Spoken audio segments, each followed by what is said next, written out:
कहते हैं जब माँ के गर्भ में तू रो रहा था, परमात्मा ने तेरी पुकार सुनी और ठीक ठाक तेरा शरीर बाहर कर दिया। और बाहर आके अब तू भूल गया।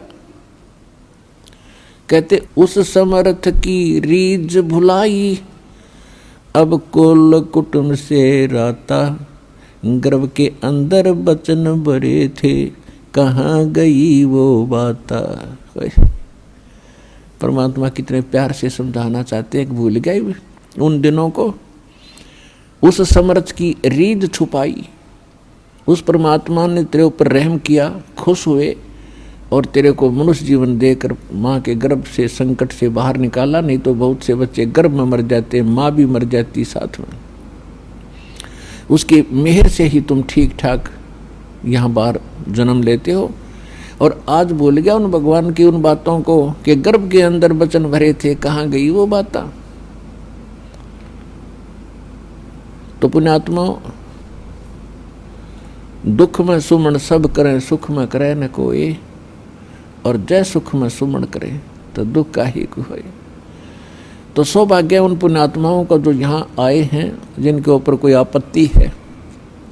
दास यहाँ देख रहा है कि 80% व्यक्ति भक्त श्रद्धालु केवल दुखी ही आए हैं। कोई रोग से दुखी है, कोई और अन्य शोक है उसको, या कोई अन्य प्रॉब्लम उसके ऊपर आई हुई है। तो आपके लिए वो दुख, आपके लिए वो प्रॉब्लम, आपके लिए वो रोग एक वरदान सिद्ध होगा यदि इस मार्ग पर आप डटे रहे।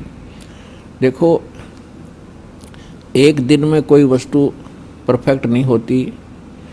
बच्चा जन्म लेता है, आपको खुशी होती है, धीरे धीरे बड़ा होता है, 15, 16, 20 वर्ष के बाद जाकर वो कुछ अपना धंधा करने योग्य होता है। इसी प्रकार आप बीज बोते हो। मान लीजिए आपने आम का बीज बोया, उसकी परवरिश की, देखभाल की, पौधा बना, फिर पेड़ बन गया। और पेड़ बढ़ने के बाद फिर उसका फल लगेंगे। इतने फल लगेंगे कि लदपद हो जाएगा, आप भी खा लोगे, रिश्तेदार भी छक लेंगे। ठीक इसी प्रकार आज आपको, जिनको आज मंत्र मिला है, उन्होंने आज ये सत भक्ति रूपी पौधा आपने आज बीज बोया है इसका। और इसकी सिंचाई करना यानी भक्ति करना, दान धर्म करते रहना, मर्यादा रखना, इसकी बाड़ बनाना। बाड़ बनाने का मतलब है मर्यादा रखना, नियम भंग मत करना। धीरे धीरे रे मना, धीरे सब कुछ होए, माली सींचे सो घड़ा, समय आए फल होए।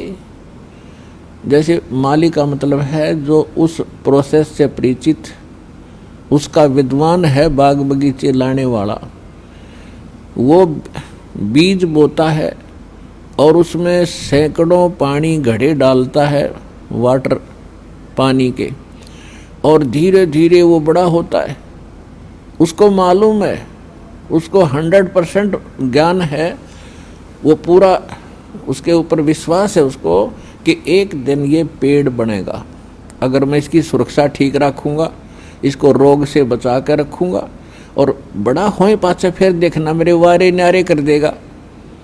तो ठीक इसी प्रकार ये राम नाम का आज ये सच्चा बीज बोया है। आज तक तो आपको आम का नाम लेकर बबूल का बीज बुआ रखा था, और उस बबूल यानी किक्कर की डंडी की आप खूब सेवा भी कर रहे थे। तो बबूल कहता बबूला लगेंगे, आम नहीं लग सकते। भक्ति भी करते थे, ऋषि महर्षि भक्ति खूब करी, जीवन गाल दिए, राज भी त्याग के भगवान के लिए जंगल में जा बैठे। लेकिन वो आम का पेड़ ना होने से, आम का बीज ना बोने से बबूल का बीज बो लिया, उनमें सिद्धियां आ गई। आन उपासना करते रहे, पूर्ण परमात्मा की भक्ति ना करके काल भगवान ब्रह्म या ब्रह्मा विष्णु महेश तक की भक्ति करके उन्होंने बबूल का बीज बो के बबूल ही प्राप्त किया। उदाहरण के लिए हिरण्यकशिपु ने ब्रह्मा जी की साधना करके बबूल का पेड़ बोया, और क्या मिला उसको? सिद्धियां आ गई। ये समझ बैठा कि मैं भगवान बन गया और कैसा जीवन नाश हुआ उस व्यक्ति का। ऐसे ही रावण ने बबूल बोया था भगवान शिव की भक्ति करके, और क्या प्राप्ति हुई? सिद्धियां होगी, रिद्धि आ गई, सोने के महल बना लिए, आकाश में उड़ जाने की शक्ति आ गई, और कुबद को माकर सर्वनाश करा के गया।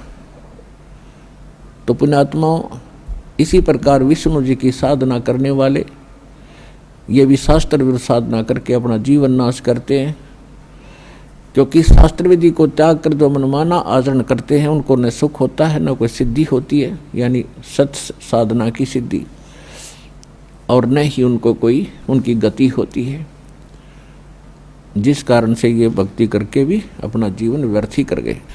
तो ये प्रसंग चल रहा है कि धीरे धीरे रे मना और धीरे सब कुछ हो।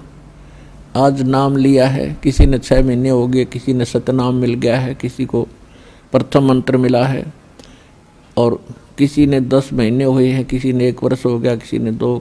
जिन भक्तों को 1 वर्ष से ज़्यादा हो गया, 2 वर्ष हो गए हैं, आज उनके सुख सुनना, उनके मुंह का थूक सूख जाएगा अपने सुख बताते बताते। इतने सुख देता है परमात्मा।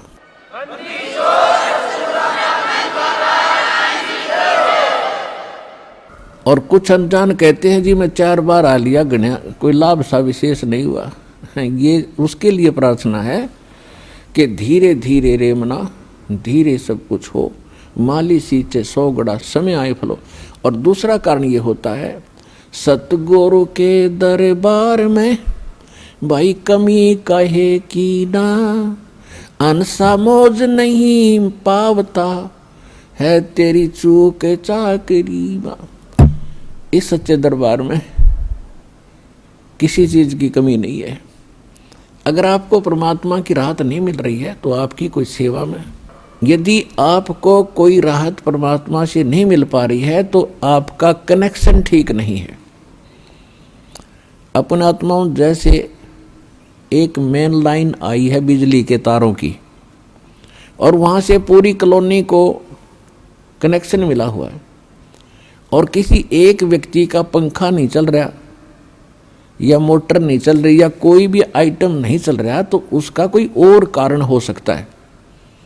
या तो पंखा खराब हो सकता है या मोटर खराब हो सकती है, उसको चेक कराओ। और सारा ही व्यवस्था नहीं चल रही कोई भी, तो आपका कनेक्शन ठीक नहीं है। तो यहाँ एक बहुत बड़ी हम गलती करते हैं कि मर्यादा ना रख के भगवान का हम आशीर्वाद प्राप्त नहीं कर पाते, जिस कारण से आप जी का वो कनेक्शन कट जाता है। कहते परमात्मा कहते औखद खावे और पथ्य रखे और तब पावे मोक्ष। जैसे दवाई लेते हैं, औषधि लेते हैं, तो उसके साथ कुछ परहेज भी होते हैं।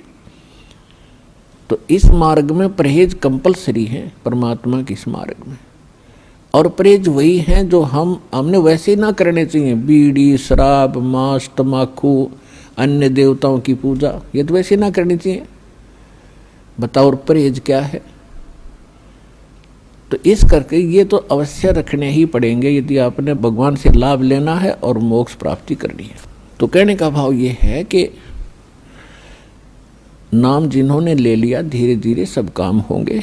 थोड़ा समय दो दाता को, इतने उतावले ना हो। जैसे एक कहता है जी मैंने नाम लिया, मेरा सारे सुख हो गए, तो इसके। और दूसरा कहता है जी मैं 4 बार आ चुका हूँ, अभी तक विशेष राहत मिली नहीं है। पुण्यात्माओं, ये परमात्मा का मार्ग है, इसके लिए आपने ये ध्यान रखनी पड़ेंगी जो बातें दास बता रहा है।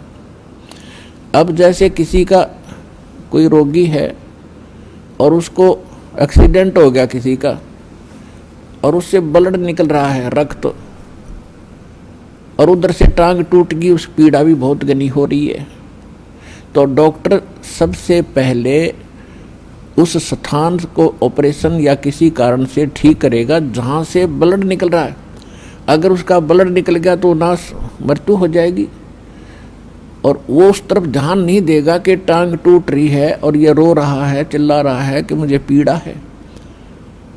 डॉक्टर इलाज भी कर रहा है और वो ये सोच रहा है कि डॉक्टर का ध्यान न को नहीं, मैं मर गया, मेरी तो टांग टूट गई। लेकिन डॉक्टर पागल नहीं है, डॉक्टर पहले देख रहा है कि ये करना आवश्यक है, ये टांग तो बाद में जुड़ जाएगी, इस तरह मरा नहीं गा ये। तो इसी प्रकार आपके जिन्होंने दीक्षा ले ली है और जिनके ऊपर कोई ऐसी आपदा आनी है कि आपकी मृत्यु होनी हो, तो पहले परमात्मा उस मृत्यु को रोकेगा, बाकी सांसारिक सुख तो फिर आपका ढेर लगा देगा, आपका जीवन एक्सटेंड हो गया था।